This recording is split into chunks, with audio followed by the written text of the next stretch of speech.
Repas bébé fait maison, les avantages.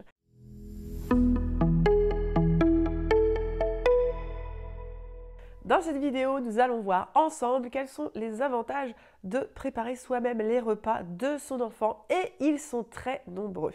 Bonjour, je suis Nathalie, accompagnante parentale et bienvenue sur ma chaîne. Ici, tu trouveras toutes les informations pour accompagner le développement de ton enfant au naturel, sereinement et sans s'épuiser.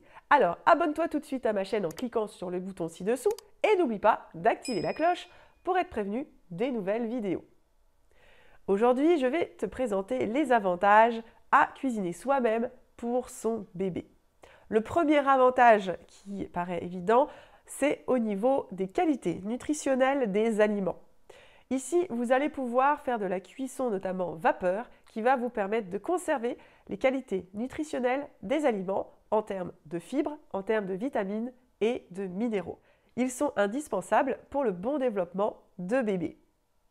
Les petits pots, eux, sont généralement très cuits, stérilisés, et donc forcément, les fibres et les vitamines restantes sont très faibles. Le fait que les aliments ne soient pas trop cuits ou trop broyés, mixés, très liquides, va permettre de conserver également les qualités gustatives des aliments et participer à l'éveil sensoriel de bébé au niveau du goût, mais aussi au niveau des odeurs, des couleurs qui vont être beaucoup plus vives que lorsque les aliments sont très cuits ou qu'on ne peut pas les reconnaître ni les distinguer. On va pouvoir aussi également stimuler du coup l'éveil sensoriel de bébé par rapport à ses 5 sens, nous avons démarré à le voir, et notamment par rapport à la vue, donc les couleurs, les formes, on va vraiment pouvoir varier les présentations des aliments et c'est un gros avantage pour l'habituation de tous ces aliments et favoriser un panel alimentaire extrêmement diversifié, ce qui est très important de 6 à 12 mois. Car ensuite, nous nous rapprocherons de cette fameuse phase du refus alimentaire par rapport à la néophobie alimentaire où l'enfant va refuser tous les nouveaux aliments nouveaux et peut-être en refuser certains qu'il connaissait déjà ou en tout cas présentés sous certaines formes. Donc le fait de pouvoir proposer un maximum de textures différentes, de proposer un même aliment sous différentes formes, je pense par exemple à une carotte qui peut se trouver en morceaux, en purée, en écrasé, coupé en bâtonnets, etc. ou en petits cubes, eh bien on va avoir une exposition alimentaire qui va être très riche et donc notre enfant sera habitué à tout cela et on réduit du coup le risque d'avoir ensuite une néophobie alimentaire qui serait très marquée.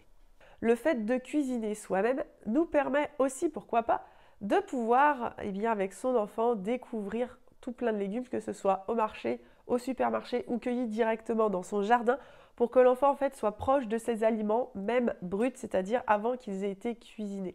Cela va participer à son éveil et son intérêt pour l'alimentation, mais également son éveil au niveau de ses connaissances langagières, de pouvoir reconnaître ces légumes et que cela fasse partie tout simplement de son univers. Préparer soi-même les aliments, ça permet également de pouvoir bien différencier et séparer les différentes textures, ce qui est important pour les enfants, notamment lors de l'introduction des morceaux.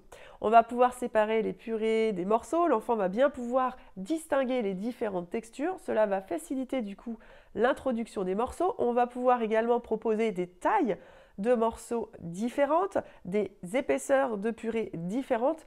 Donc on va vraiment pouvoir varier et aider l'enfant à bien réaliser cette diversification alimentaire essentielle pour la suite du rapport de l'enfant à l'alimentation. Et enfin, on peut énormément s'amuser en créant des assiettes très colorées, en faisant des dessins, des bonhommes avec tous ces aliments qu'on va pouvoir présenter sur l'assiette. Et donc ça participe également au fait que l'enfant ait envie de les manger et va faciliter son envie de manger tous ces nouveaux fruits, légumes et autres aliments évidemment.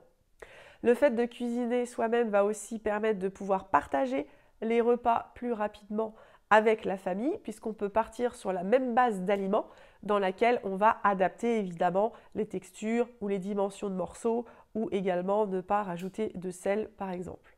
Et enfin, un dernier avantage et non des moindres, c'est le coût. Puisqu'acheter des petits pots revient cher, notamment déjà par le biais de l'emballage avec le petit pot en verre et son couvercle. et c'est un achat donc qui va peser sur les finances de la maison. En cuisinant soi-même, on va avoir accès à des produits potentiellement de meilleure qualité. On va pouvoir acheter du bio, du local, sans que cela grève notre budget. Donc pour moi, le fait maison, évidemment, présente de nombreux avantages, même s'il peut être nécessaire de développer ses capacités d'organisation pour prévoir ses repas à l'avance et ne pas être démuni lors de l'arrivée de l'heure du repas, que tout puisse être prévu à l'avance et que bébé ne doive pas attendre trop longtemps.